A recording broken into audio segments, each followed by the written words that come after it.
We're back once again, and it seems like it's been a while, to be honest, and please excuse my voice. I've actually been battling an illness here for the past few days, but it's the Screen Sermon Podcast, and it's the Boon, and I'm back with, what am I calling you now, IGL 23?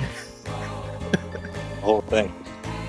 Iguana Lover 23, based on the hit film, Oscar-nominated film Leo. I'm sure it will be nominated. No, it won't. Best animated picture? Oh, no way, no. Why wouldn't it be? Because there's other shit that's come out fucking... There's way more stuff that I think will prioritize over that. But there's always like 10 nominees. I'd argue there are 10 more prominent animated films released this year already. I can't even begin to think of what those other ones would be. I can think of a few, but not 10. Fucking a bunch of Disney shit. All the Elemental. Wish will be on there. Elemental will be on there. Nimona. What the hell is that? It's a direct. It was one of those things that Netflix picked up from Blue Sky after Blue Sky went under, and it's already generating Oscar buzz. It's called Nimona? Yeah. Okay. Fucking Trolls is probably gonna be up there. Oh shit. Yeah. Alright, I forgot about Trolls. I mean, Spider-Verse is winning it, no doubt about it. Oh shit. Yep, forgot about that. Ain't no way in hell that ain't winning, so. What are you at, 6, I guess? It don't stand a chance. And I don't know, man. I could sneak in there. If fucking Leo wins an Oscar, I will watch whatever random bullshit you pick for me to review. Hey, I didn't say that Leo was winning an Oscar. If it's nominated for an Oscar, I'll watch whatever random bullshit you want me to watch. So you want to keep that as a side hustle then, outside of our Oscar picks? Sure. That we're gonna do. A side bet is that if Leo is nominated for an Oscar, if it's on the ballot, then I'll fucking watch whatever the fuck you want me to watch. All right. Any Oscar. Yeah, I mean it's a musical. All right. Maybe it'll. It's a musical, but it's not a musical. So when I heard that we're spending the fucking first 10 minutes of this fucking talking about Leo that came out last month. We got to riff on something. I feel like shit. Yeah, so go for it. Leo is. I didn't know it was a musical going in until the reviews started coming out, and then I watched it, and it's not a musical. It's just a TV. I mean, not TV. A movie that occasionally breaks out into song. Is that not just a musical? No, because the songs can range anywhere from a full, standard song that you'd expect in a musical to like people sing for 30 seconds and it's over. I'd argue sometimes they belt out for maybe 10 seconds and then that's the song and we're done. So I mean, I'll weird. take it. It's weird. And it's 90 minutes of Adam Sandler making that one voice Adam Sandler likes to do. The one he's really good at. My least favorite Adam Sandler voice. I mean, I'll accept it that if Leo gets put up for, anything, that I get to pick a movie for you to watch. Of the Oscars, not the Razzies. No. Yes, it has to be nominated for an Oscar. I'll accept that. All right. Fair enough. Well, anyway, getting back to it, number one Leo fan, Iguana Lover 23, welcome back, and we missed you over the recording of Seven Samurai and the Magnificent Seven. I did read your comments, as I always do when we have any kind of technical issues, so thanks, of course, for providing that stuff. I didn't even know I made comments. I don't even remember why I missed the show. You made a couple. It was very short. You had like some very brief kind of prose statements, more or less like a declarative statement about like, this is the one I support and here's why, and that was kind of the end of it. But yeah, it was when we do those VVV episodes, we basically do one long one, and then we split it up amongst 2 weeks, and it kind of gives us an opportunity to take a week off from recording. So it really just seems, it's been like 3 weeks since you and I have been on a show together, so it seems like it's been a while since we've talked. Yeah. So I'm happy to have you back. I'm sure that it's a reason that I can't say on the show, but I genuinely don't remember why I missed the episode.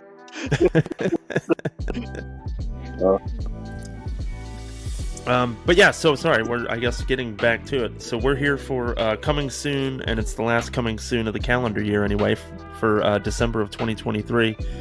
And I guess at this point we all know that I'm really just bad at these, so I'm going to continue to be bad at these because it's kind of my gimmick. So as always, and I'm not sure 100% when this decision was made or why, but you, of course, got to choose your top 3 most anticipated releases, and I'm really just sticking to that concept, by the way. I just wanted to iron this out forever. I say the word releases, and I'm leaving it at the word releases. I don't want to say films because I don't want to marry myself to films. I want to be excited about certain shows when they come out too, and want to take the opportunity to mention those as well. And so I say releases. And as it stands, honestly, the Coming Soons are the only episodes where here at the Screen Servant Podcast we talk about television shows right now, at least until we figure out some way to kind of blend them in. Which will happen eventually, I'm sure. So I want to make sure to take the opportunity to do that when I have it. But yeah, with all that in mind, most anticipated releases for the month of December. And you made your 3 picks quite a while ago. And as usual, you picked, 3 very solid entries. And, stuff that I, of course, would have picked. Maybe not all of them, but stuff that I would have picked, and left me with not much. Excuse me. And yeah, so I'm just kind of left to pick up the pieces. So yeah, why don't we do what we always do, and we'll kick it off with the honorable mentions. And I think, as we've now started to do, I get to go first, so that way you go last. That way the good stuff happens last. It's always unfair for me to pick all my shit first, but I'm content to keep doing it anyway. Well, I'm sure you are. It's fun for me. If we weren't playing for other things when we're making our picks for the Oscars and stuff like that, we're playing for this whole forcing the Boon to watch House thing. We could maybe play for that whoever wins that gets to pick first for the Coming Soons that year. But we already have a gimmick with the watching House thing, so we're going to have to stick to that. Also, real quick, just before I get to the honorable mentions, I just wanted to point out that, and maybe I'm behind the 8 ball, so forgive me, I just saw on IMDb that Anya Taylor-Joy is playing Furiosa in the Furiosa film. That don't mean nothing to me, because I'm not familiar with Mad Max. Fair enough, but I'm a big fan of Anya Taylor-Joy, and I liked that character of Furiosa in Fury Road, so I was excited to see her get cast in it. So it's clearly a prequel, I guess, which makes sense. But yeah, I'm super jazzed to see that casting. I like her quite a bit, and I like seeing her in stuff. So yeah, I guess I probably should have known about that before, but I didn't. Excuse me. But anyway, back to honorable mentions. So very quickly, just wanted to get through these. Let me make sure to time myself. Give myself the 5-minute gimmick. I'm using the word gimmick a lot today, being liberal with gimmick.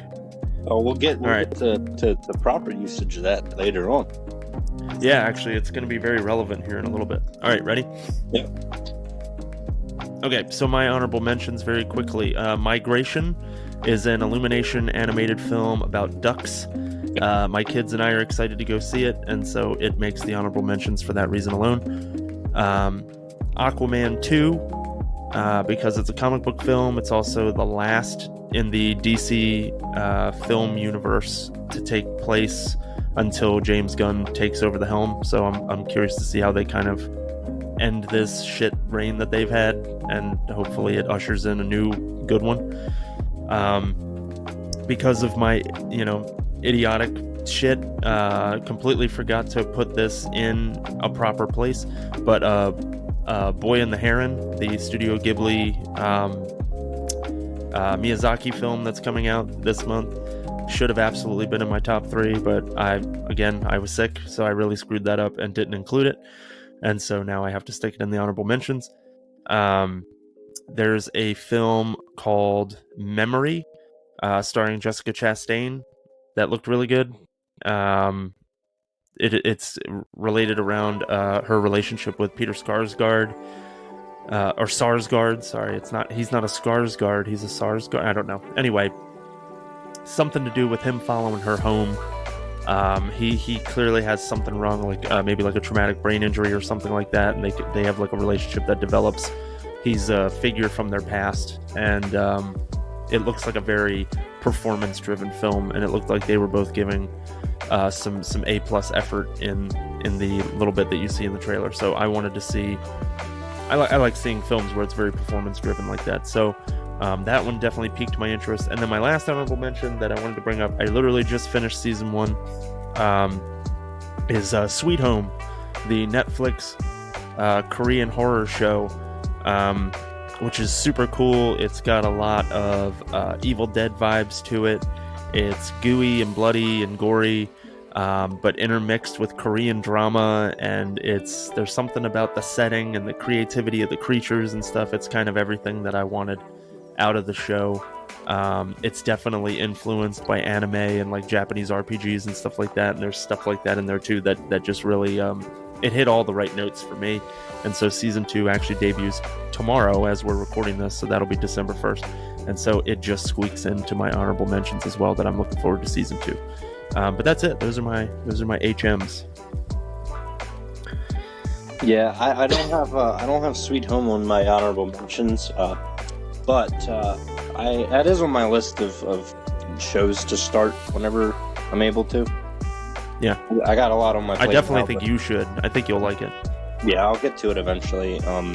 At some point between now and February, I'm gonna start Mike Flanagan's filmography. I mentioned I will say off the cuff that we did plan on considering Hush for an episode, but given that the literal only way to watch it right now is to pirate it, which I'm gonna watch it. That's not a possibility, because I know that, well, my morals regarding that type of thing are different than yours, I'll say. I know that that's not something you want to do, so we'll hold out. We'll wait. We'll see what happens with it. I know that they're trying to get it on physical release. Yeah. So we'll see what happens with that. It sucks that that's a thing that we have to worry about in this day and age with streaming, but I'll stop bitching about it. Looking forward to his television shows. That's something I could also talk to you about. Absolutely. So, if you want to time me, there ain't no way in hell I'm ever going to go over 5 minutes with these, because I got, quick summary, and I got 5 things. Yeah. And 2 things you already covered. Sweet. So, all right, ready? Yep. All right, go. My first honorable mention is Migration. Nice little Illumination movie about ducks trying to go to Jamaica. They end up in New York. Chaos ensues.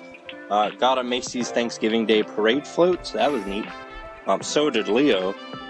So yeah, that looked fun. You mean Oscar nominee Leo? Yeah, Oscar nominee Leo. Are we doing a riff on the whole Leo needs an Oscar gimmick? Now that DiCaprio's won one. Next up, I have The Boy and the Heron, the new Hayao Miyazaki film. I've been wanting to see this since it was titled How Do You Live? It sucks that they gave it a new title. It seems way more generic than the other one. Outside of the trailer, I'm going in spoiler free, or I should say completely blind. watched the trailer, but other than that, I don't know shit about it. Next up is Anyone But You, a rom-com starring Sydney Sweeney and Glenn Powell. It's my wife's turn to pick a movie in December, and this is what she's going to pick, so this is what I'm actually seeing in theaters. Thankfully, despite normally not being up my alley, it looks pretty solid. I have Silent Night, which looks to be a John Wick-inspired film where a mute man avenges his son's death against a gang. That looks pretty cool.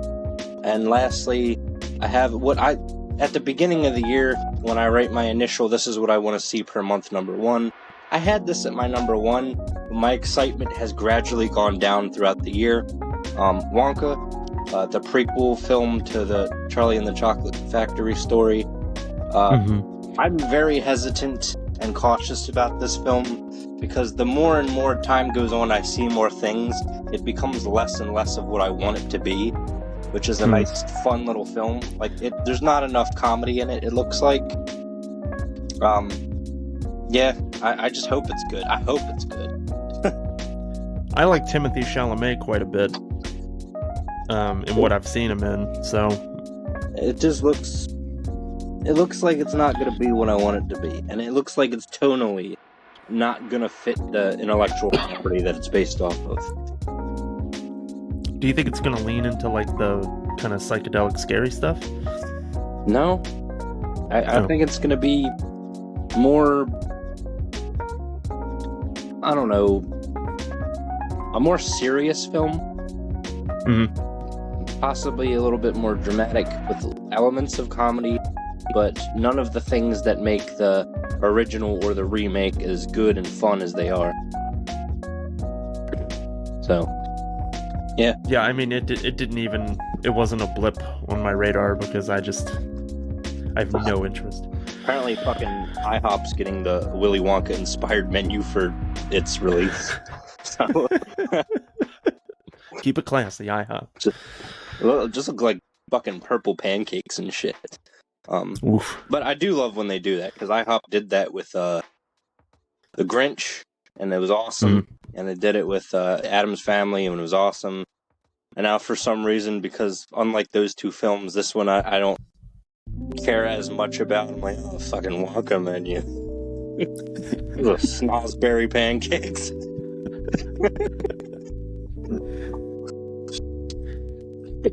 That's amazing. And it's funny that you say, Anyone But You will be the movie that you see this month, and there is something to that. I've been using, X animated film in a given month because I know that my kids and I are going to go see it, and there is something to be said about this is a most anticipated film for me, because my kids want to see it, and so it's fun for me to go and see it. But at the same time, I like going to the theater. And this is going to be my opportunity to go to the theater. And so it makes it an anticipated film, whether or not it would be the movie I would pick. Yeah. So, yeah, there's something to that. I mean, whether or not the movie is your cup of tea, it's getting you into the theater. So that's cool. Well, Norm, I knew she likes rom-coms, and I figured if there was something like that coming out in December, that she'd want to see it. And then when we were in the theaters for Thanksgiving, the trailer for this played, and, it caught my attention enough that I was like, well, if you want to, I'm not going to... We were going to be able to go anyway, but in this case, I'm not going to bitch the whole time. Yeah. It's watchable at the very least. Yeah. So, I'll have fun with it, I'm sure. Sure. All right, well, at that, I guess now it's time for us to kind of go on our top 3. And so I'm going to kick it off by doing what shouldn't have been my number 3, because I should have excluded it. For 2 reasons. But I didn't. Yeah. Once again, I ruin this every time. So I'm going with Society of the Snow. Which is a survival thriller, thank you, film. And it's a Spanish film, but it's about the Uruguayan rugby team. They're their plane crash landing in the Andes Mountains in 1972. So this is a Spanish language film centered around that story. I remember watching a documentary, I think, about this story. And, there's some cannibalism involved. Oh, some dog party shit? Yeah, like the question of, like, when you're hungry, when you need to eat, you have to survive. Like, but what are you going to eat? There's nothing up there to eat, that kind of thing. Let me just apologize. I'm sorry to interrupt you. Let me just apologize for saying ooh. I recognize that this is based on a true story, and that is not very ooh. So I'm sorry for that ooh. I just didn't know. Some Donner Party shit? Sorry about that. No, it's fine. So yeah, it's it's a macabre thing, right? I mean, it's a fascinating story about this horrible thing that happened to this team, this rugby team. And yeah, I mean, unfortunately, they had to resort to cannibalism, and some of the guys on the team didn't make it through this trip. And but I gotta tell you, I'm interested to see this play out in a really beautifully shot Netflix movie. And everything that I saw in the trailer, the cinematography looks fucking incredible. All of their location scouting and stuff like that, I don't know if it says here that it was shot in Spain, Uruguay, and Chile, excuse me. So it looks like they shot in the Andes Mountains, which is a little on the nose. But I mean, it's shot beautifully from what I can tell from the trailer, and the guys in it seem to be putting on some pretty damn good performances. It just looks like a dynamite movie. It just happens to be about a really terrible thing, which is not so uncommon in our world. I mean, how many, fucking World War II movies are there and stuff like that are, well regarded? Saving Private Ryan we covered on the show, for example. So, yeah, I don't know. That's my number 3. I'm looking forward to it. It looks good. But, sorry, where I fucked up is it is actually releasing on January 4th, as you pointed out to me. I've been in a stupor for a couple of days. So I sent Josh my trailers, like, these are my 3. And then he rolls with it. And then says, I thought you would include this or this. I can't believe it's not in there. I'm like, oh shit, it should have been that. But then I didn't tell you to replace one with the other, and just kind of went back to sleep. And so you're like, okay, well, but it's not. So, and then several hours or a day or something after that, you say, by the way, this comes out in January. I'm like, well, fuck.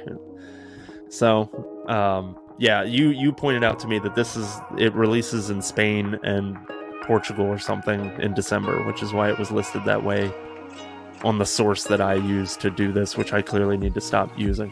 I think that's because the site that you use goes by when it's released in its native country. Yeah. Rather than US, which is the US dates are what we go by, because that's where we are. Yeah, it's fucking stupid. I need to stop using it. You know what? And the website is so... I'm not going to shout out the website. I'm not going to bury the website here. But it's so resource heavy that when I do use it to try to search for my trailers for the coming month, it bogs down the rest of my system. So I shouldn't use it anyway. I mean, just check your fucking work. Huh? Just do a second Google search and look up the date. It's too much. But it's stupid too, because I use IMDb to then follow up with all of my note taking and stuff like that, so you'd think I would have seen it there.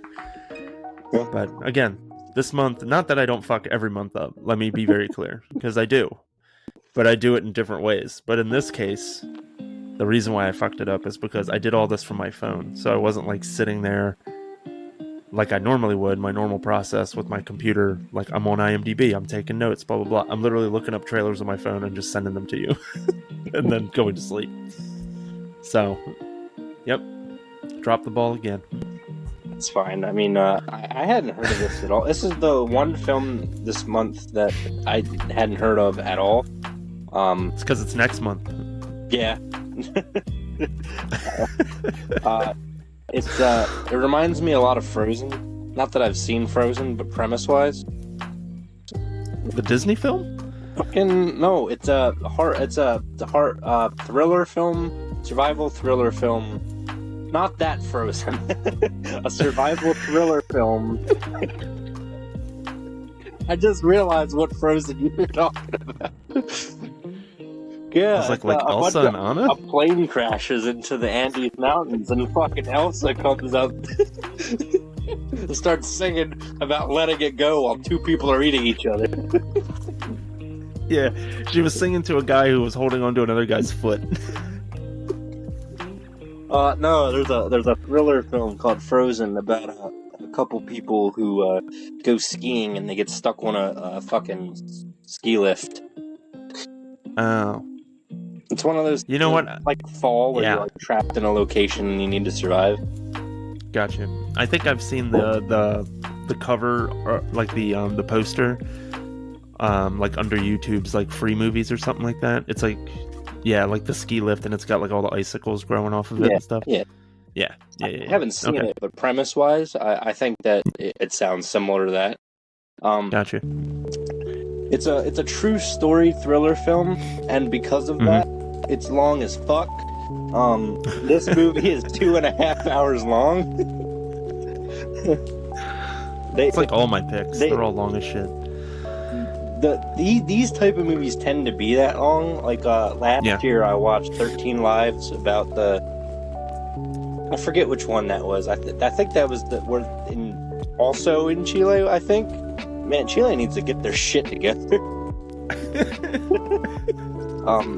It's the one with the earthquake and a bunch of people get trapped in a mine and they need to go fucking save them. Right. Yeah, the Chilean miners. You're absolutely right. Yeah, Chile needs to. There's. But this is Uruguay. This is the Uruguay rugby team. But it's still South America. South America. Put this on a shirt. Please don't. Today's South American tragedy is tomorrow's Netflix film. Wait, before I fuck this up, let me make sure, because yes, it's okay. I wanted to make sure that Uruguay wasn't so north.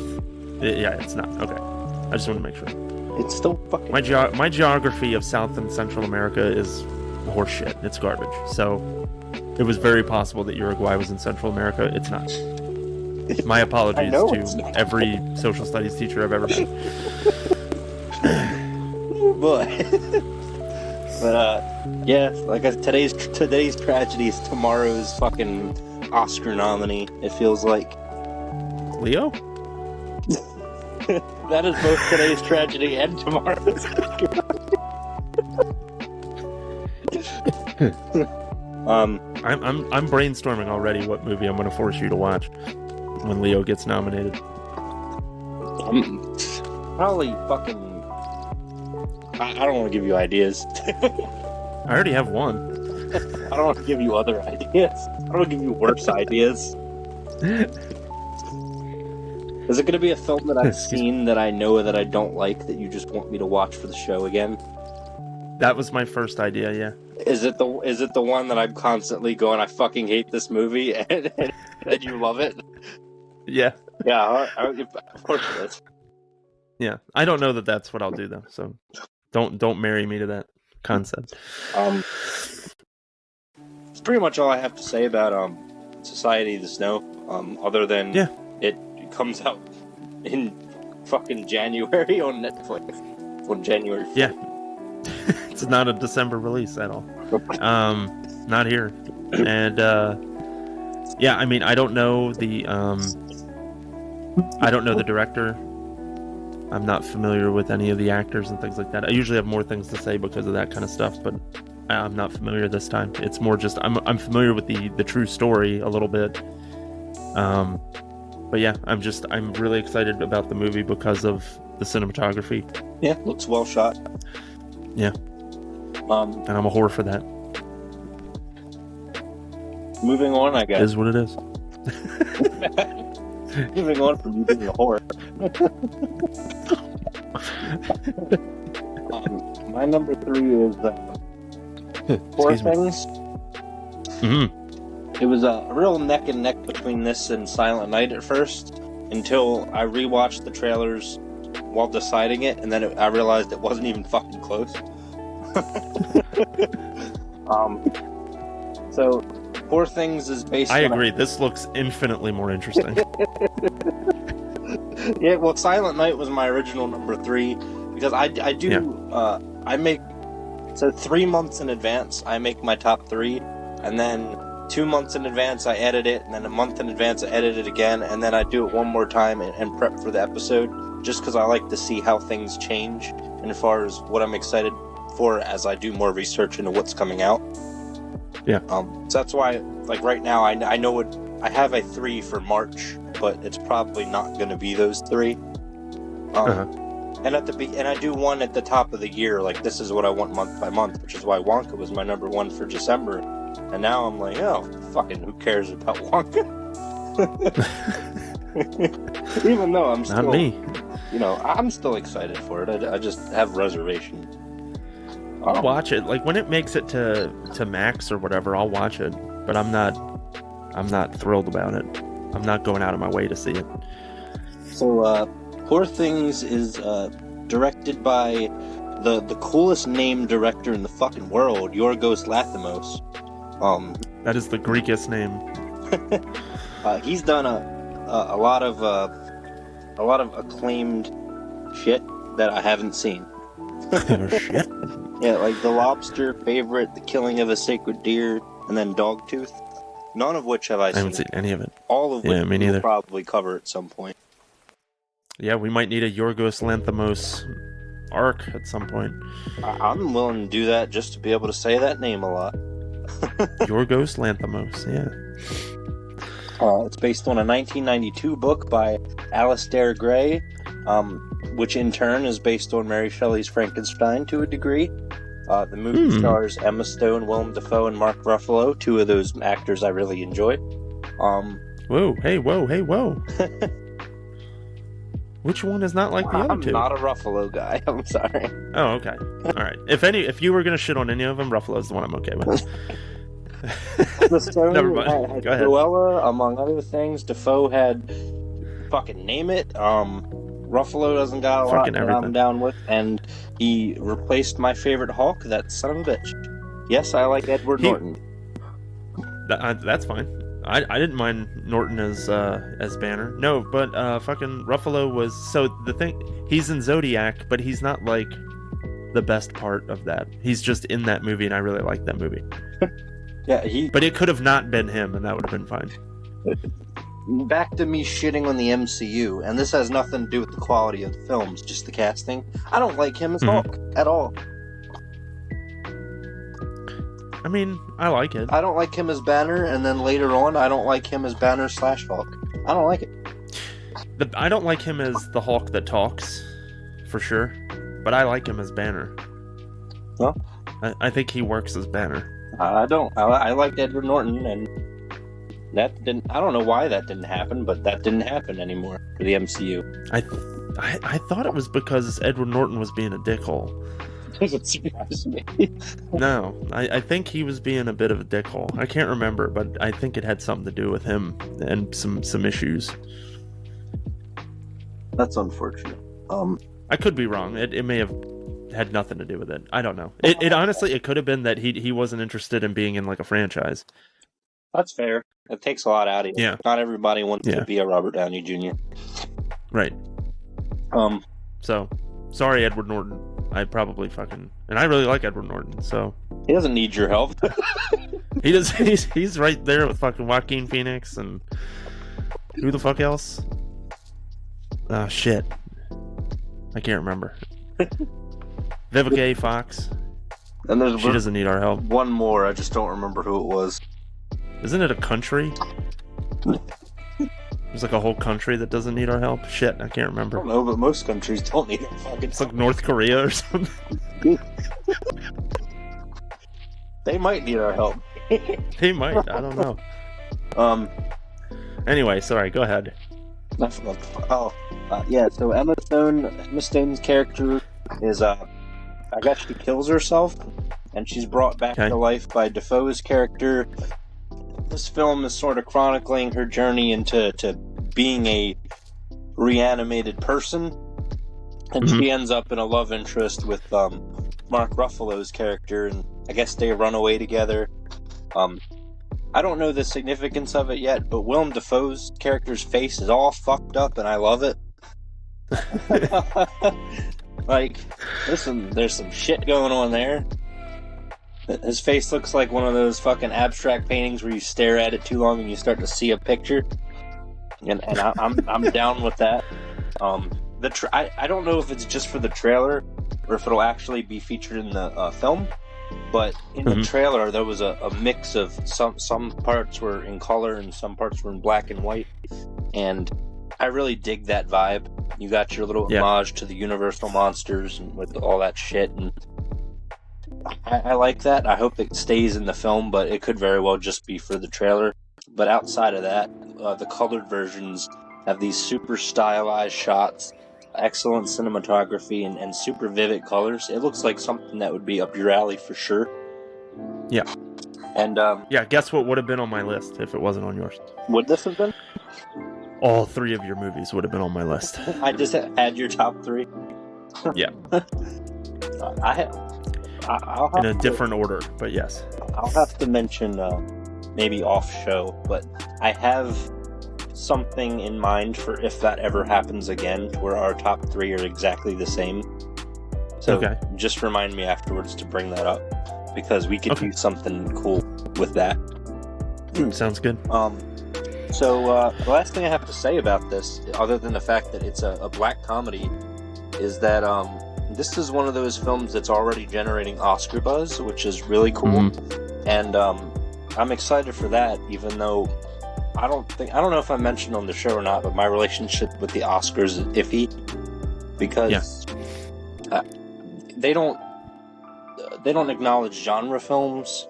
So the Oscars, I've sort of pulled away from that all my life. The first time I'll watch the Oscars live will be next year, for Oscars Pick'em. So because Screen Sermon gave me a reason to watch the Oscars, which is cool. But I've always sort of stayed away from that because it doesn't acknowledge the shit that I gravitate towards. So I end up... Not very often, anyway. Yeah, I end up going more towards the Dead Meat Horror Awards, the Satellite Awards, the Fangoria Chainsaw Awards, shit like that, rather than the Oscars and Emmys. So, yeah, it's still... I still like to go back and watch Oscar films, because normally they're... good. They win Oscars for a reason most of the time. Right. So yeah, it looks to be good, and I'm pretty sure this is going to make a shit ton of money. Yeah, I mean, I also just wanted to point out that you were just talking about My Society, the Snow Pick, and how long it is. This movie's almost the exact same length. Just wanted to point that out. Great. Fantastic.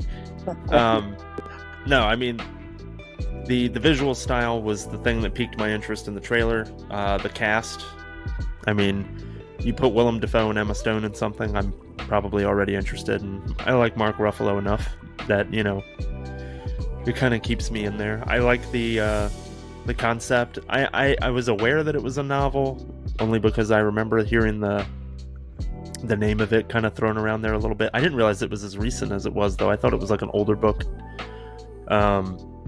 But yeah, I mean, it looks great. I can understand why it's receiving Oscar buzz. I could see it getting for like maybe editing, or maybe I don't know about cinematography. I'm not sure. I was thinking editing. I think this is an early prediction. I think Emma Stone is in the running for Best Actress, along with Lily Gladstone from Killers of the Flower Moon. She's gonna win it, though. I think Emma Stone will, at the very least, get a nomination. Shit, I shouldn't tell you that, because... I mean, I said that we're competing. Yeah, well, I already fucking said Lily Gladstone's winning. She's definitely fucking winning. Yeah, I said that during the coming soon for November. I think that one's just a fucking wash. Yeah.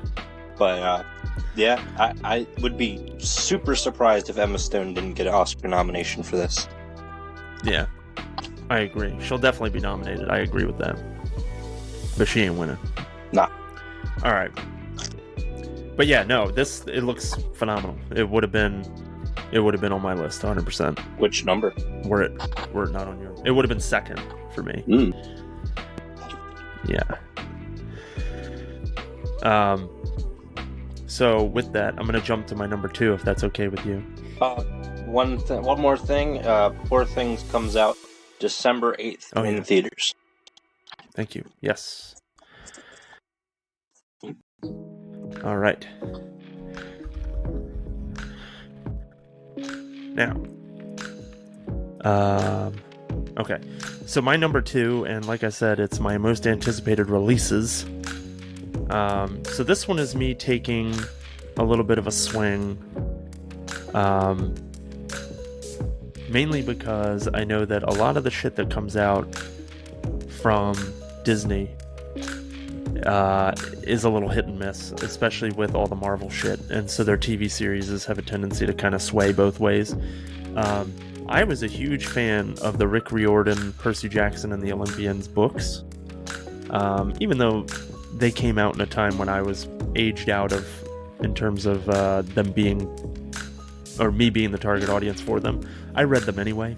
I read them on the bus on my way to college, just kind of to get into whatever the current young adult novels were at the time, and thought the book was cool. The first handful of them anyway. I think they got away from me after a while. Then I remember the movie came out and sucked horrendously. And so I just kind of, I think, wrote it off at that point. So now all of a sudden they're doing a TV series, which is a way more solid idea when you're trying to cover a big, like, fantasy, book series like that. And I think, well, no, this is just Percy Jackson and the Olympians, so this isn't, like, based on the first book, I guess. It would be great if they just did the first book and, like, really took their time. But anyway, I'm excited that they're going to break it down into an 8-episode season, and really just kind of take their time telling the story. It's been so long since I read the damn book, I honestly can't even remember, but I just remember the film version of it sucked so badly, that I was excited to see it being tried again, now that it's been, 15 years or something. Visually and stuff like that, it looks very well done. I'm just curious to see how it kind of all plays. It seems a lot more serious than I remember. I thought it was a lot more lighthearted, but it also, there's always this overwhelming threat of death over it too. So, like, it's very real that, like, the gods and the creatures from mythology and stuff like that will absolutely kill these children. So I guess it should come with a bit of heaviness, but yeah. I don't know a single person in this show in terms of the kids that are in it, or who's writing the. Although I do see, and this is a good nod for you and I didn't know this coming in until I started reading about it, that Adam Copeland, none other than former WWE superstar Edge, is playing Ares, the god of war. Oh, fuck. Yeah. I didn't know that. So that's going to be badass. But outside of that, I don't really know anyone else that's involved, other than, of course, Rick Riordan, because he wrote the novels.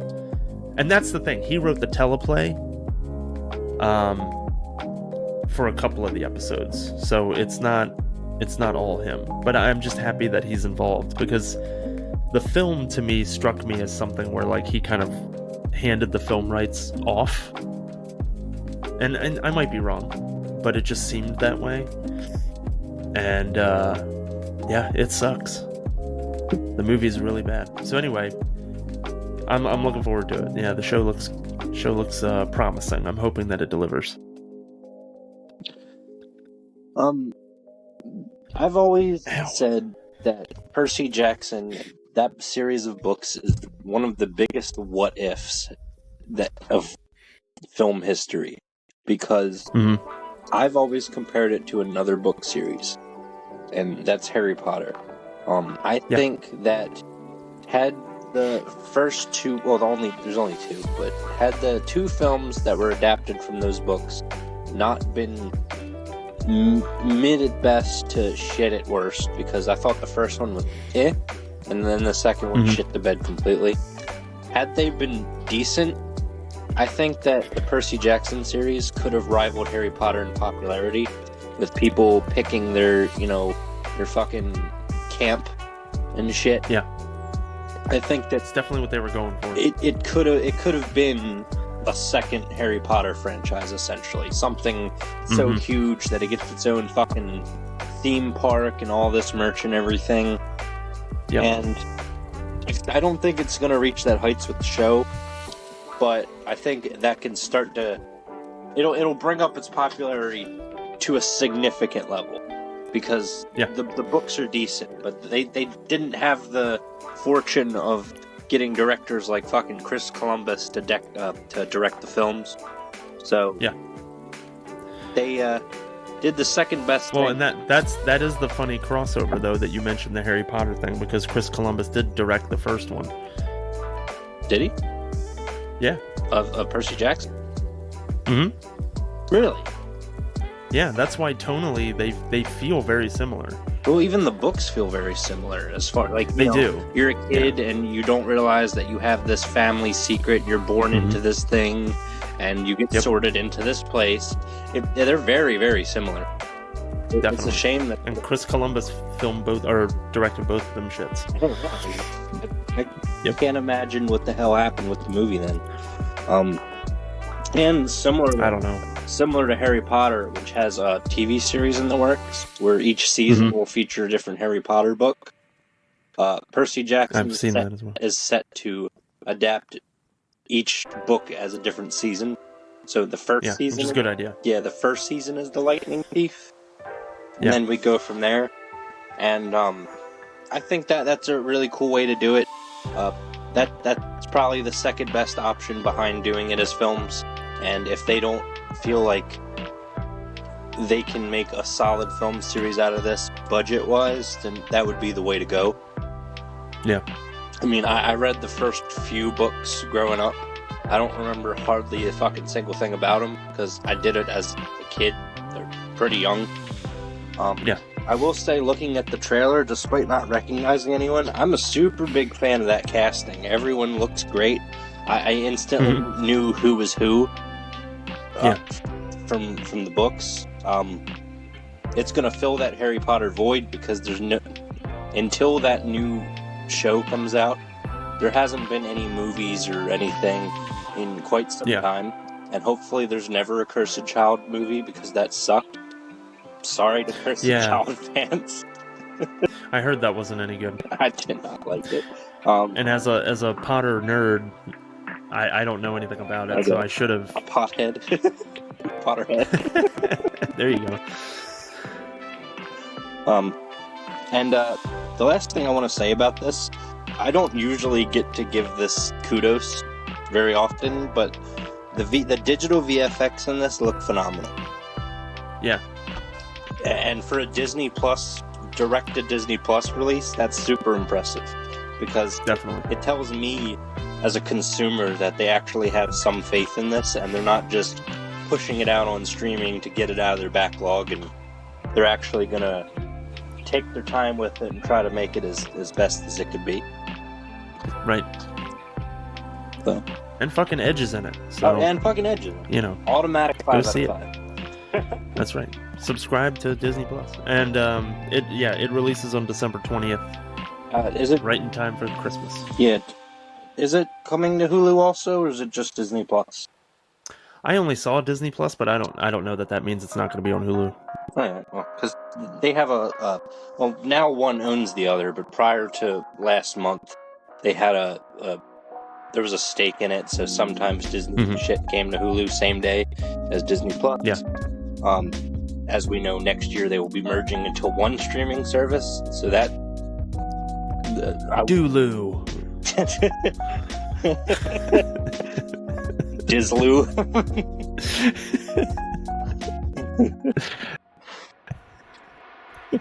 It's probably just gonna be fucking Hulu. I mean, Disney Plus and Hulu. That's probably Disney Max Plus. They buy fucking if they Disney Max Plus with live TV. If they got fucking Warner Brothers under the... That is literally a fucking Disney buys Warner Brothers. Jesus Christ. And Paramount and just say, fuck it, everything's the same. Yep, we just have it all. Oh, that'd be the worst fucking... That's dystopia type shit. It's just called The Union. The Union Network. That's right. Oh, I guess I'm up. Take it away. Hold on. God, the fucking poster for this one is just gangster. Anyway, my number 2 is The Iron Claw, an A24 wrestling biopic film that I think everyone in our circle is looking forward to. Absolutely. It centers around the Von Erich family, specifically Kevin Von Erich, who Zac Efron is starring in it as Kevin, and he looks phenomenal in it. And there's so much love, it looks like, that goes into this. And I will once again say, cinematography looks great, acting looks great. Yep. It looks like it's got a lot of tributes to a lot of 80s wrestlers. I have a lot of love for WCCW, which featured the Von Erichs. When I was in... Because I'm big into wrestling history, and one of the things I was looking into a long time ago was WCCW and all that shit, and how Fritz Von Erich essentially helped shape wrestling to what it is. The Iron Claw, the film, is based on his finisher. The name, his finisher, the Iron Claw. It's got actors and wrestlers playing Michael Hayes, Ric Flair, Bruiser Brody. MJF plays Lance Von Erich. Ryan Nemeth plays Gino Hernandez. That's fucking mind-blowing. Features Gary Hart. A bunch of people that 80s wrestling fans will recognize the names of. So it looks like a great tribute. For those unfamiliar, there's every single member of the Von Erich family, other than Kevin. Well, to Kevin to a degree, because he had to deal with all this shit. Passed away for various reasons. They used to be this huge wrestling family, and then all of a sudden they were pretty much all gone. And to this day, there's only 2 active. Lacey Von Erich was wrestling for a little bit. She retired. The last 2 are Marshall and Ross Von Erich. They're both in MLW. I haven't seen their work, but I sort of hope that they end up under the NXT banner, just for the sake of the name. It's nice to have, you know, your 3rd, 4th, 5th generation wrestlers fucking doing well. Damn, what is their relation? They're Kevin's sons. His twin son. Oh, no shit. Yeah. No shit. They're in MLW. Okay. I can't speak to how good they are, because I haven't seen any of their stuff. But even if they're shit, I mean, the Performance Center's making fucking stars. So, we'll see what they can do.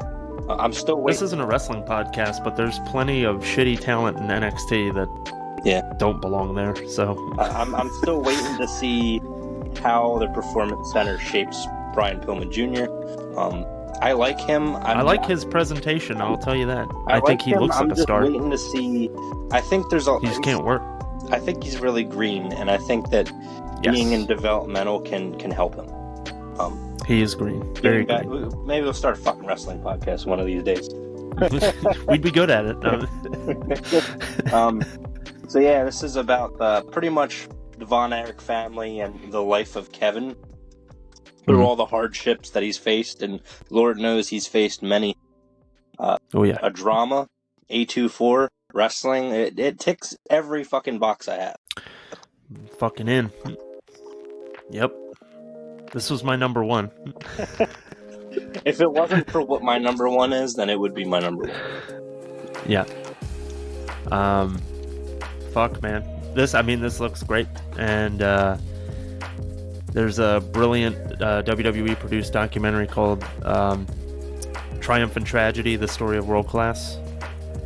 And most of it centers around the Von Erich family. But I mean, they work in a lot of the characters from that territory, that wrestling territory in the 70s and 80s. And yeah, I mean, Zac Efron, I can't believe how fucking yoked he got for this role.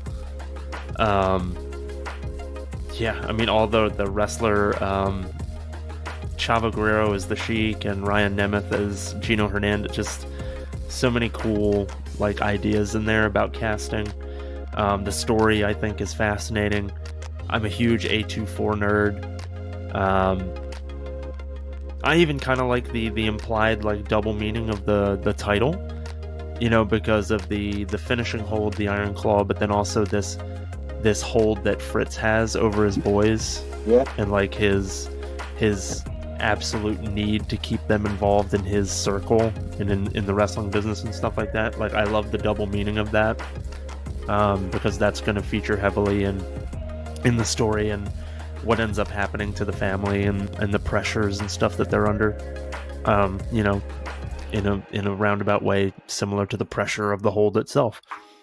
Yeah, this movie looks fantastic. I can't wait to see it. Should have been my number one. No, it's fine. Yeah. But yeah. Could this be the first collaborative effort between WWE and AEW? Yeah. Since there's a bunch of AEW stars in the film as actors, and WWE owns the label of WCCW, or at least the library. They own it to a degree. I believe they own WCCW because that ended up as I forget what developmental territory. It gradually Heartland? It might have been, or something like that, or Deep South. No, that was one of them. It was the one that they used during the Attitude Era. It turned into that developmental territory. Still could be either one of those two. Yeah, because there used to be a bunch of them. So it's not much, but like I said, it feels like a big deal to be a collaboration between the two biggest American wrestling promotions. Yeah, instead of them taking pot shots at each other all the time. And this ain't a wrestling podcast, so I won't comment on that. I know. Yeah, this movie looks fucking phenomenal, and if I will be extremely, extremely surprised if it doesn't make my favorite films of the year in January, or at the end of January, early February, when I finally tally up everything. It should also be an Oscar buzzworthy film. I want to believe that, but I have a feeling the Oscars, being the Oscars, are going to shy away from it because of the subject matter. But The Wrestler got nominated. Yeah, but I feel like that was fucking a like a real shoe-in. Like, I don't know. I felt like that was a rare occurrence that happened. You think that was just like a weird year because they were like, well, we're going to give the posthumous fucking Best Supporting Actor to Heath Ledger as the Joker, which we would have never done if he didn't pass away. So we might as well let the wrestler appear on the Best Picture nominees. It's not going to win, let's be clear. Or did it win? I don't remember. Wait a goddamn minute. Hang on now. Welcome to the Google Search podcast. It didn't win, right? I don't remember. Sorry, I'm being rhetorical. The Wrestler's a future pod episode for sure. I'm sorry, it wasn't nominated for Best Picture. Mickey Rourke was nominated for Best Actor in a Leading Role. And Marissa Tomei was nominated for Best Supporting Actress. Or Best Actress. No, it is Supporting Actress. So yeah. Not picture, performance-based. Never mind. Take it back. I mean, I guess we'll see. I mean, it might have a leg up in the fact that it has A24 attached to it. Yeah, it's true. So, only time will tell. And it's a biopic. I mean, it's a story about something that happened. Yeah. But, instead of a complete fiction, so... Yeah. I'll say maybe Efron might get performance. Yeah, I could see that. I could see him. Would he be? He's the star, so he might be for best actor. Yeah, But leading role. Yeah, I could also see them throwing in supporting actor for somebody. Since like the guy that plays Fritz. Yeah. What's his fucking name? I forget who the actor is. McAnulty or something. McAnally. A lot of Oscar buzz right now What's his coming name? soon. Holt McElhaney. He's the guy from Mindhunter. That's what and he's in Fight Club. He's a relatively small role. Still haven't fucking seen Mindhunter. I know. We'll get to it. We'll do it. It's the one Lecter film I haven't seen because it's the one that came before the franchise. Did you say Lecter? And what am I thinking of? Manhunter? Yeah, I said Mindhunter. I'm sorry. Oh. The fucking Netflix show about the show based creation. on that book? Yes. Okay. Exactly that. Well, I haven't yes. seen that either. Mm-hmm. It's good. It got canceled, which sucks. So really, don't watch it because you'll just get frustrated that it's over. They tried to get another season of that for years, and then eventually the creator of it said, "Fuck it, I'm moving on to other shit." Because Netflix. That's exactly what happened. Dick knows. Something like that. Yep. All right. It's really frustrating because you get to the end of it and you're just like, "Yep, this is primed to be fucking awesome," and then there is no more, so it doesn't matter. Netflix has a habit of premature cancellation. Yeah. Still waiting on that last season of Santa Clarita Diet Netflix. It ended on a fucking cliffhanger. Get your shit together. Hate that shit. All right. My number one now. Fucking forgot to do it again. Comes out December 22nd to theaters. It'll be everywhere. Got it. Thank you. Sorry. All right. My number one, my new adopted number one, is American Fiction. It's a comedy drama written and directed by Cord Jefferson, whose name... Oh, it's his directorial debut, and I generally know people from their directed work. Occasionally I'll know writers, but not as often, so that's why I'm not really heard of him. It stars Jeffrey Wright, who I'm a huge fan of, from Westworld specifically, and he was Commissioner Gordon in The Batman last year. I've seen him in a couple other things here and there, but nothing that's like jumping out at me at the moment. Anyway, Hunger Games. It's oh, that's right, he was in Hunger Games. Shit, I forgot about that. It's based on the 2001 novel Erasure, which I didn't know it was based on a book. It's effectively about a writer, a novelist, who is a bit, what do I want to say? Not jaded, but just kind of frustrated that he can put out these works that are, I guess the concept of which are important to him, but his books aren't selling very well. But then there are other writers who lean into stereotypical like blackness in their books, and their books are selling incredibly well, and so he decides to do the same thing just to kind of be a smartass. And then of course this book blows up and becomes his biggest hit ever, and so then all of a sudden when he has to kind of hit the book tour circuit and things like that, because he writes it under a pseudonym, he has to kind of adopt this persona that isn't really him, and it's just kind of Jeffrey Wright turning into a stereotypical, biased, the way that a biased person would look at and assume a black person would act and talk. That's what Jeffrey Wright is trying to lean into, basically. And he plays this kind of caricature version of a black man, and he looks like he is killing it in the performance. The writing looks very snappy. It looks hysterical.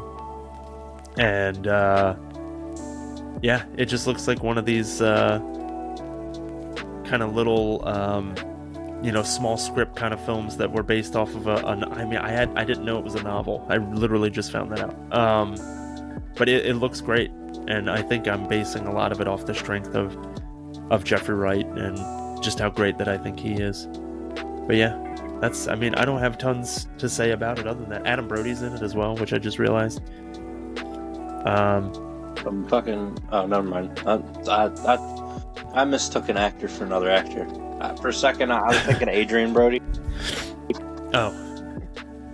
Yeah, the guy with the nose from The Pianist. Guy with the Triple H. The guy from King Kong. This was originally along with Percy Jackson. This was originally in my honorable mentions. It looks funny, and it's also, well, first of all, it looks really well cast.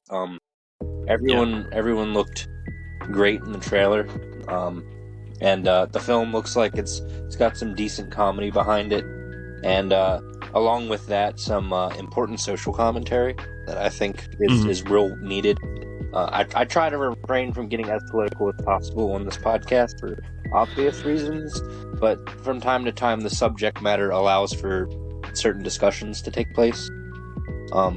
So I will say, I think that it's super important what this touches on, the expectation of black artists in modern day, whether they be writers, directors, authors, everyone, they're expected to look and act a certain way, and if they veer from it, the Blackening touched on that a lot, with the "You're Not Black." I still need to see that. Oh, it's super funny, but not to compare this to that for just a second. It touched on some of those same ideas, to where you have to have a certain amount of blackness.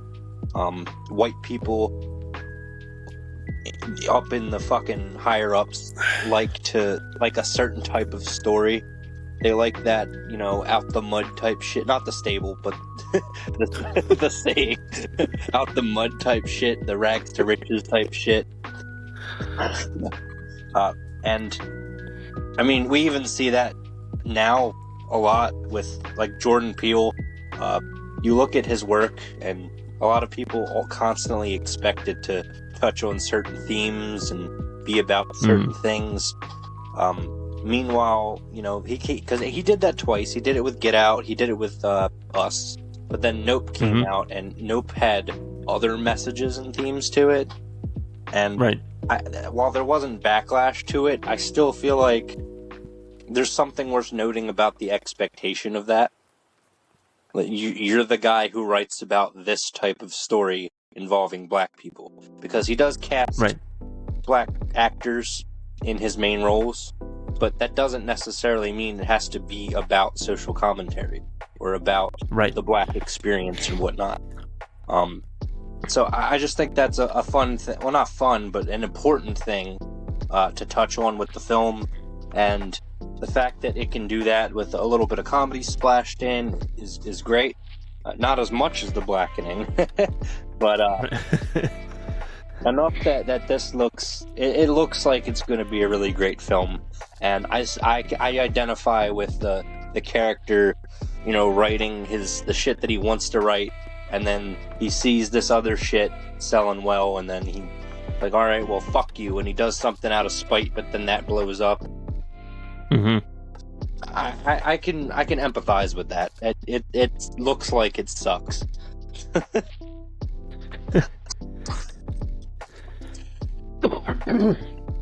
I can empathize with that because I've never written anything, but this whole concept of like certain people are only allowed to make certain kinds of media, or certain people are only allowed to tell certain kinds of stories and stuff like that. I like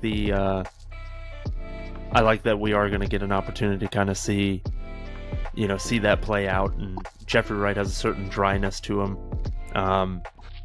But I think it's going to be a way for us to kind of, or get a chance for people to have to, kind of wallow in their own stuff that, maybe they've taken part in the fact that, like, black writer, black director or something puts a piece out and you expect it to be a certain way because you've built up this bias, this expectation, this unconscious bias about what you assume a black movie, a black man or woman directed film is going to be about, or a novelist who happens to be black, what are their books going to be about, things like that. So it subject matter is obviously topical, so I think that's always going to play very well. And like I said, Jeffrey Wright would have gotten me in the door anyway, so excited to check this out and see what it's about. Also, very interested actually in looking at the book now that I know it's a novel. But it releases on December 15th. It'll probably be a wide release. I imagine it's not going to be hard to find. Is it a limited release? Okay. Well, never mind then. I believe it has somebody picked up their rights to distribute it wider later in December, but the initial 15th release is limited, unfortunately. Okay. Gotcha. But it's not limited. The next fucking film we're about to talk about. Is this releasing everywhere? Yeah. And it's a foreign language film? Yeah, it already released in its home country. Right. Get the fuck out of here. This is going to be a wide release? Everywhere, dude. No shit. Alright, go ahead. Just spoil it off the bat. My number one is Godzilla -1. I don't have a lot to say about it other than the fact that fuck. Let me tell you what, man. Like, before you even go into your piece, I just want that was it. to say, just fuck. Toho knows how to put a fucking trailer together. Yeah. Because watching the trailer for this, you're just like, fuck, like, I am so ready to see this movie now. Just the way they use music and, like, the quick cuts and the imagery and things like that, it's just like, yep, I'm all in for this. And I'm really not even real clear, like, what it's supposed to be in terms of the canon. Like, it seems like it's, I think that's what it is. It's just like, I don't really care. It doesn't matter. I don't, I'm interested. I'm interested to know where this falls in the Godzilla timeline. I believe that it's part of the Reiwa era, or the Reiwa. I don't know how to fucking pronounce Japanese names, but I believe it's a standalone because it takes place post-World War II. Right, so that's why I thought it was like almost like a remake of the 1954 original. Not a remake. Or something. But... Not a remake, okay. No, because it's not trying to tell that story again. It's telling a different story. Okay. It seems like it's going to be... I didn't get a lot from the trailer as far as story goes, mainly because, well, for one, it didn't give a lot away, and for two, I was focusing on that big fucking lizard. Yeah, no shit. I don't give a shit what the people were saying. God damn. There was so much cool shit from that fucking trailer. And I'm a super big Godzilla fan. I grew up with Godzilla. I used to watch those films religiously as a child. I had fucking Godzilla figures. I watched the fucking cartoon on 4Kids TV. I got older and I watched the shitty Hanna-Barbera cartoon that I didn't know existed. I played the video. PS2 fighting game? Yeah, yep. I played fucking Godzilla Unleashed and Saved the World. I didn't get to play Melee because I didn't have a GameCube, but I played the other two. And I love this franchise. I love the films. One of my friends did his fucking college dissertation on Godzilla. Nice. Another one of my friends has a huge Mothra tattoo. So really? Yeah, me and my whole fucking circle is super hyped for this. Godzilla's design in this is great. It sounds like they tried to emulate his original roar from the fucking first Godzilla. Lots of destruction. Not in the trailer I sent you, so I'm sort of getting off of what I'm supposed to be doing, but in the second trailer that dropped later, there's this scene where the scales on his back, like the fucking Stegosaurus type scales, they start to glow, starting at the tail and then moving up to his fucking head, blue, and then like it's charging up his fucking beam. So you have that visual of shit, like, you know it's coming, and there ain't a fucking thing you could do about it.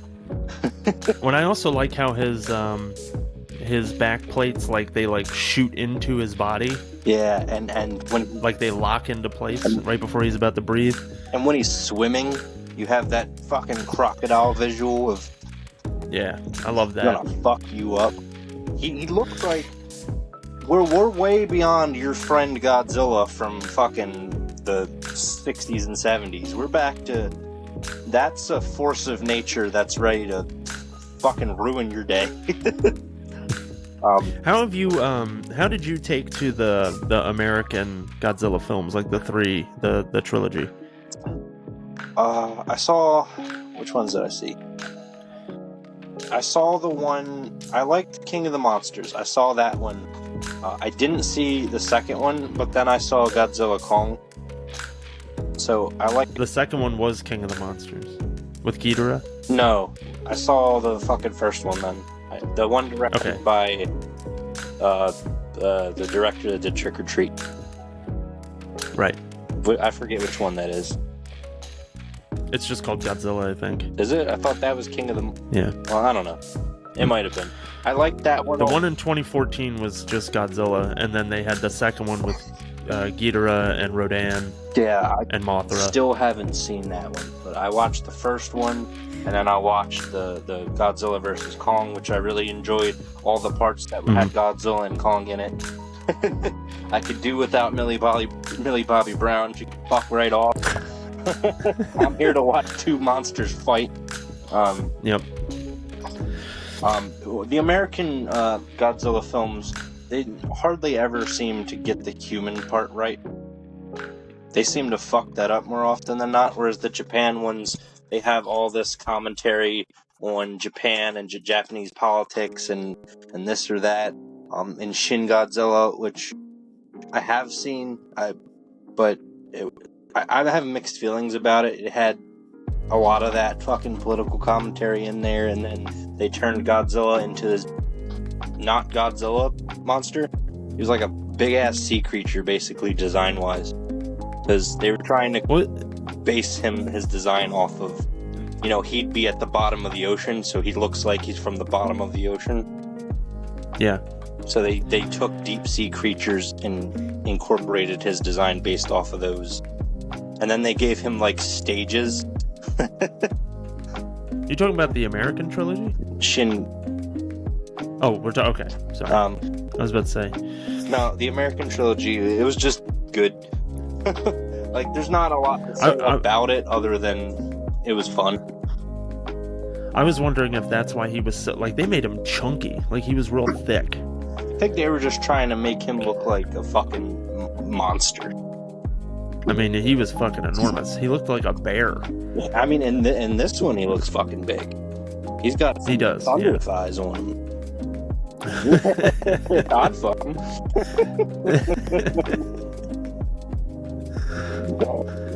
No, it looks awesome. I had no idea this was a wide release. I thought it was a before you wait and see where it comes kind of thing. Before we get into that, I'll fucking say this. It released in Japan, I don't fucking know when, but earlier, and then it had its... It says October. Yeah, it had its... October 18th. At the time we're recording this, it had its... We're recording this on November 30th. Thursday, November 30th. It had its limited release yesterday, on the 29th. Its wide release, which it will be everywhere, is tomorrow, on Friday, December 1st. Okay. And it's gonna be everywhere. Which is, it surprised the hell out of me when they announced that it was getting a US theatrical release. Me too. Because I think it might be the first, don't quote me on this, but it might be the first Japanese Godzilla film to get a US theatrical release in quite some time. Yeah. I don't know if Shin did, but if any of them was the last one, that would be the one that I'd imagine was it, and that was 2016. Sure. But it could have been older than that.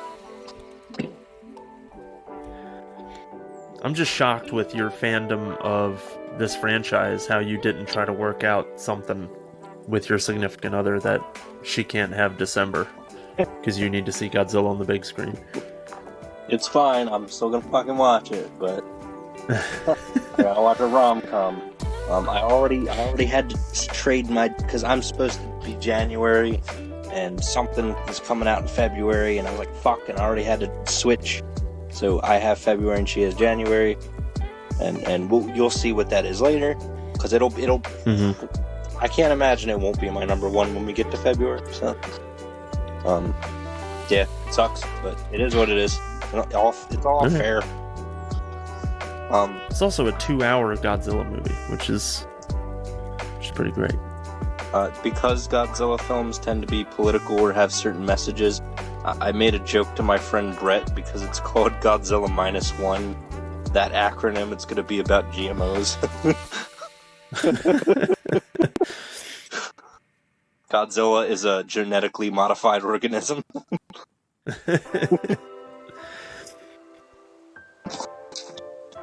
He has a star on the Hollywood Walk of Fame. What, Godzilla, Brett? not your friend Brett. No.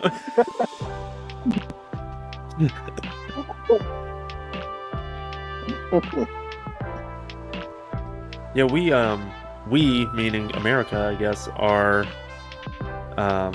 It's all an allegory for nuclear war, isn't it? Most of them. Yeah, that's what I thought. Like Godzilla's some about different shit. Like there's one about bullying, the one with Gabra. Gabra? Yeah. I don't know who that is. It's a yodeling dog monster. A yodeling dog monster. Yeah. It's when my dog was a puppy, he used to howl and make Gabra noises. Nope, we gotta fucking look at this. Hold on. I was gonna send it to you, and I guess we're fucking linking that in the YouTube thing. Gotta link fucking Gabra. Gotta know. I gotta know what a fucking Gabra sounds like. It's a yodeling dog monster. Yeah, that's what you said it is. I need to see what it is.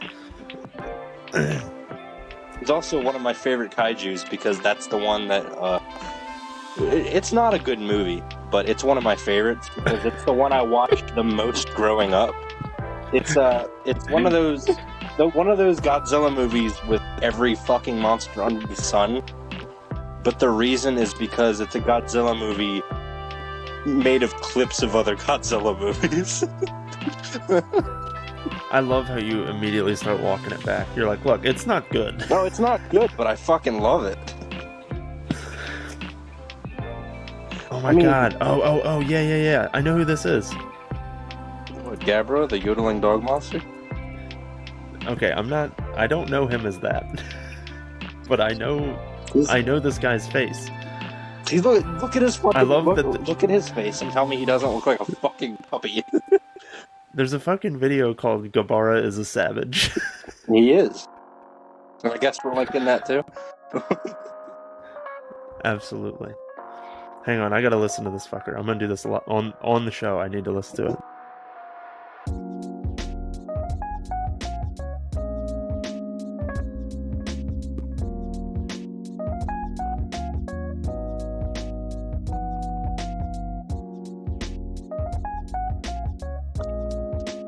You can't hear that at all, can you? No, you just made your editing job a lot harder. That's okay. Because now you have to edit that fucking roar in there. Otherwise, it's just gonna be awkward silence for 30 seconds. That is horrible. What, his fucking... The noise that he makes. Yeah, that's the sound my dog used to make as a puppy. And you didn't name him Gabra? Oh, he's named Hero. Well, I know. I mean, if I could do it all over. I didn't know he was going to do that. I didn't know they could do that. Yeah, fucking GMO Godzilla. This had to be my number one. I know that you would have had Iron Claw, but I couldn't. This is the one I want to see most out of everything. Yeah. This is the one I don't get to see because I have to watch shitty rom-coms.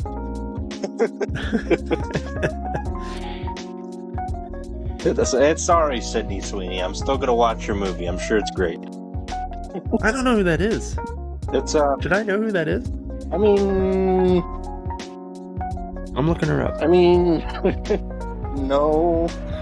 Sounds like no. And I mean, her face is kind of familiar. I've definitely seen It's her one in of those something. actresses that if you've seen him in something, then you've probably seen him without knowing who the fuck they are. Yeah, that's what I'm if thinking. you asked me to name a movie she was in, I would blank on it probably. Oh, Euphoria. I know her from Euphoria. Oh wait, no. I could name one thing that she's in, but it's not out yet. But it's got a lot of buzz around it. She's one of the stars of the upcoming Madam Web movie. Yeah. And she was in Once Upon a Time in Hollywood. Yes, I saw that. The thing I know her from is Euphoria. I have not seen Once Upon a Time in Hollywood yet, by the way. It's pretty good. I have... It didn't blow me away like I wanted it to. And we will fucking remedy that in the future, but I haven't seen too much Tarantino. Yeah, that's definitely something I've seen, we'll have to...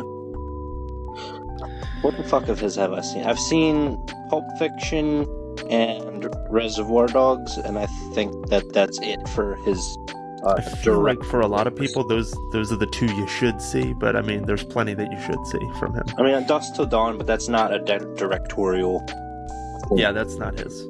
Yeah, that's a Robert Rodriguez film. Yeah, well, he was just a producer actor.